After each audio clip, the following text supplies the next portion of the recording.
you're after me, Lucky Charms. But thanks to me red balloon, I've made a clean getaway. Well, looky there, a shooting star, and it's heading this way.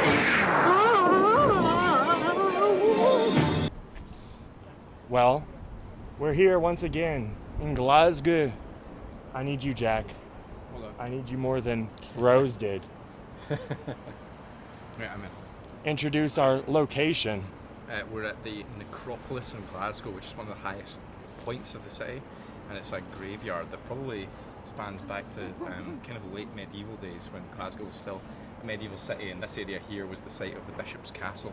But if you look in the background now, if our Irish friend moves out the way, you'll see Glasgow Cathedral, which is one of the few remaining medieval buildings left in Glasgow, and behind it is the Royal Infirmary, which was the site of Glasgow's castle, and the castle was demolished to make way for the Royal Infirmary.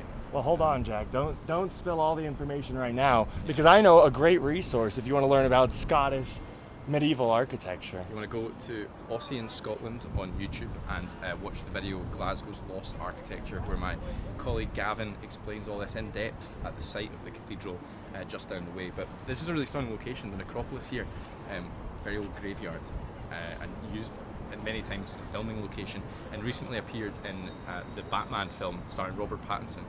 There's a scene where he drives through here on his bat bike, or whatever he calls it.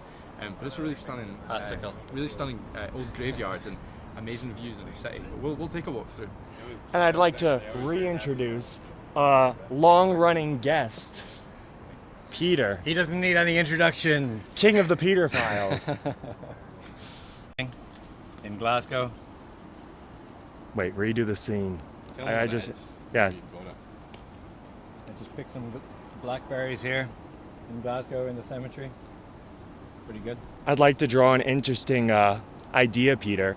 So you're eating from a plant that's growing here in a graveyard that might have eaten from a person. Yeah. Just, there's a grave right there at the base of it. It's not very vegan. Not very vegan, am I? No, it's biodegradable Victorian. That's the cycle of life. Right now, we're witnessing an Irishman consume a Scottishman. Pure cannibalism. In a way. I've been digging graves for 30 years, and I've never buried anyone alive. If I did, they'd ring this bell. Oh, that's just the wind. Oh, that's just a tree branch with a nice watch on it. The next day. Oh, the thistle of Scotland is famous of all, with its two. All right, what is this beautiful building standing behind us with the name directly behind you? This is Kelvin Grove Art Gallery and Museum, Scotland's most visited tourist attraction and magnificent building, as you can see. And it's right in the heart of Glasgow's west side, the best side to come and have a pint. Or two. Or 30, depending on if you're Irish or not. All right. We are in one of Scotland and therefore Europe's best museums. What's it called? Kelvin Grove Art Gallery. And what's it all about? Art and history of Glasgow. Aye. What's your first impression, Peter? Well, the exterior of the building. The exterior of the building is pretty amazing. It looks very, almost like a cathedral of some sort. When we walked in the main entrance, there was a giant organ. We'll probably show you that on the way out. Speaking of giant organs, they have some elephants right here. We have a few mushrooms native to Ireland and Scotland here. We have boletus and auriculus, which is also known as Jew's ear. As what? Jew's ear. One thing I'll definitely say about this museum is it's a lot more than just art. There's a lot of history. Like right now we're in a section about the first peoples of Scotland. Downstairs it's all biology related, animals, plants, fungus, Jew's ear, as Peter pointed out to us. They have a Spitfire hanging above the elephants down there. Some Viking displays here. Have we got the Viking displays? Yeah. Right here. So there's a lot more than just art. If you're not into art, don't be put off by the idea of this just being art. What, you said this was ranked one of the best museums in Europe? It's the most visited tourist attraction in Scotland. But yeah, I think it's pretty highly rated in Europe. Yeah. Definitely worth a visit. I don't think I need to convince you. I'm sure if you Google things to do in Glasgow, this is probably number one. Jack, can you tell me the symbolism behind these mannequin sculpture things? No. I don't know what they are. Well, they're representations of what the warriors were in their At different stages, You've right? got Vikings, you've got guys with big, what are they called? The single-handed, two-handed swords? Yeah. Samurai. Yeah. The Scottish samurai. That's a pretty intense. Well, since my baby left me, well, I found a new place to dwell. Down at the end of lonely street, Heartbreak Hotel, baby, so.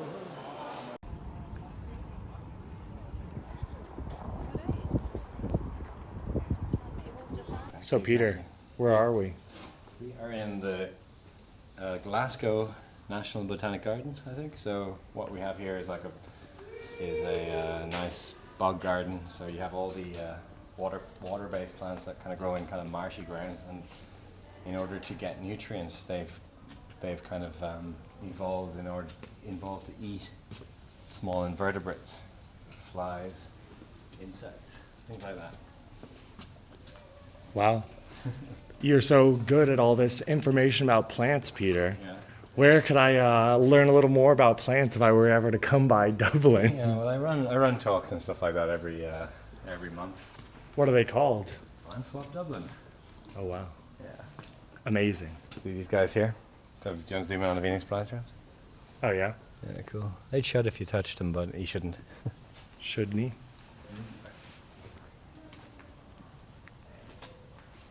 They're all islander flies, like small islands. So you get these weird kind of mutations of crassulaceae. So these guys are all going to come from like places like Canaries, Azores, places like that. So sometimes we kind of confuse like one cactus to a euphorbia, and this is a euphorbia. So it looks a bit like a cactus, but all cactuses actually come from the Americas. So from North American deserts all the way down to Mexico into the Andes. You'll only find one cactus species in Africa, but from that, there's no other cactuses in the world. I wonder why that is. I guess tectonic plates and stuff like that. American exceptionalism, Peter. Maybe. Go ahead. So this Quercus frenecto is a Hungarian oak. It was nominated Scotland's Tree of the Year. We're going to do an exclusive interview with the Tree of the Year here. You said Hungarian oak? Yes. So even their plants are foreign. Yeah, I know, right? But anyway, as you can see, it's a strong oak tree here. Nice hard bark. That's it. That's all I can say. We're at the Burrell Collection in Pollock Country Park in Glasgow, which is a collection of the antiquities and artifacts that the Burrell family, a very famous family in Glasgow at the time, collected through their travels across the world. And so we're going to go see what that entails and what they've collected. This was Museum of the Year this year in either the UK or Scotland, I can't remember which one. But it's undergone massive renovation lately.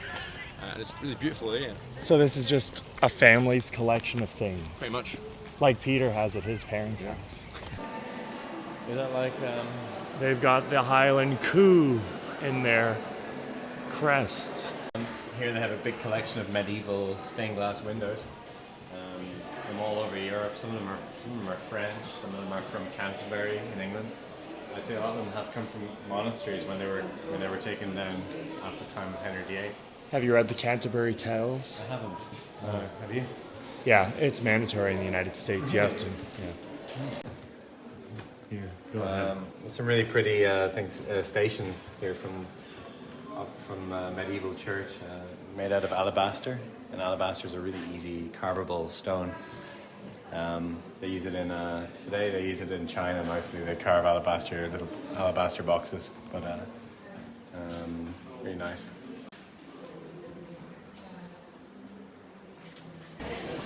All right, guys. Peter has something actually interesting to say right now.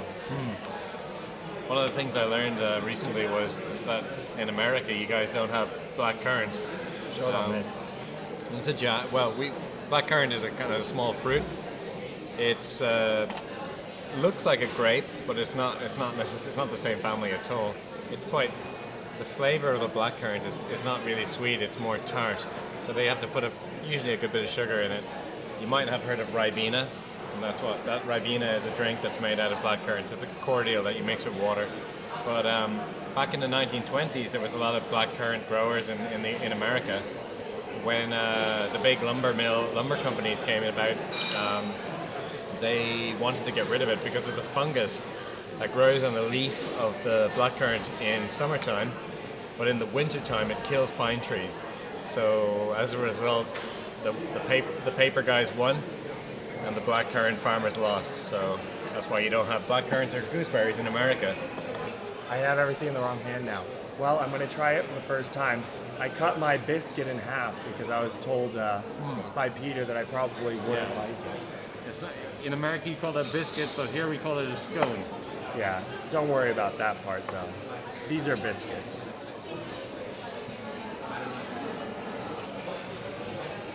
Yeah, it's all right. It's nothing really. Like, I wouldn't recommend it. I wouldn't advise against it. It's just kind of nothing. That's my takeaway.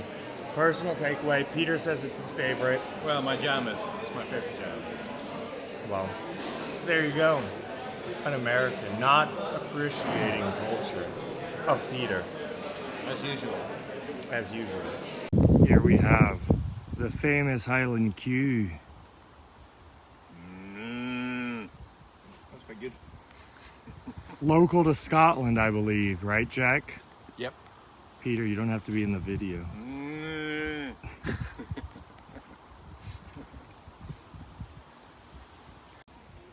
Here we have a Highland Coo up close. And Highland baby cues. Cough. Peter, grab a baby coo. Well, we're here at Barrowland. What is this place called? Barrowland. The Barrows. The Barras. We're gonna eat some Scottish donuts.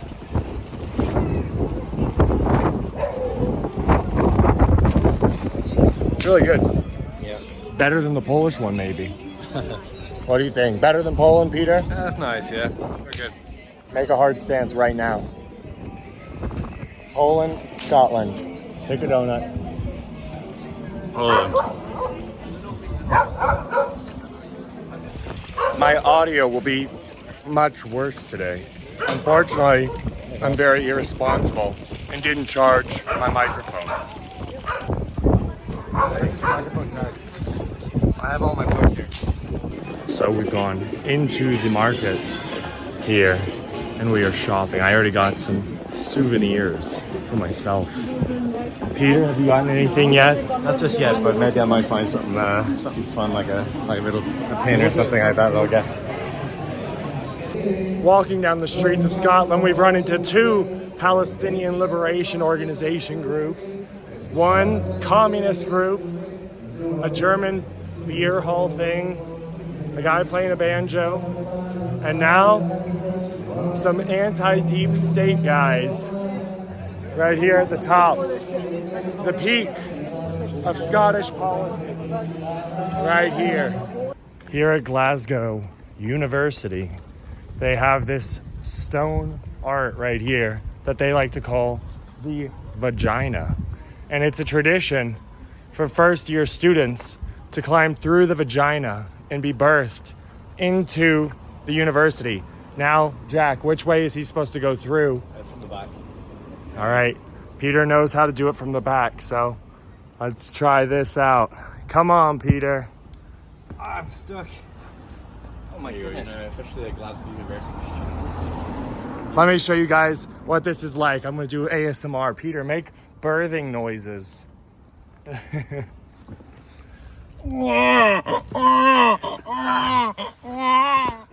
There we go. They don't cry until they're born. I'll do it Peter. as well, for good measure. Have you go. Oh, fuck, this is really...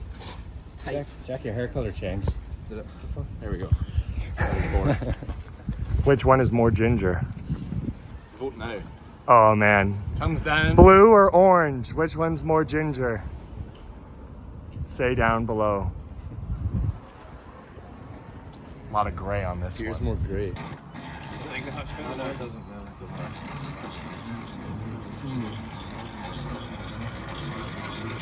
Scotland on the leading edge of technological advancement. Research and discovery. That's right. Looks incredible. Traditional Like red wine. Scottish food. I like the Gravy smells good. You can tell it's red wine.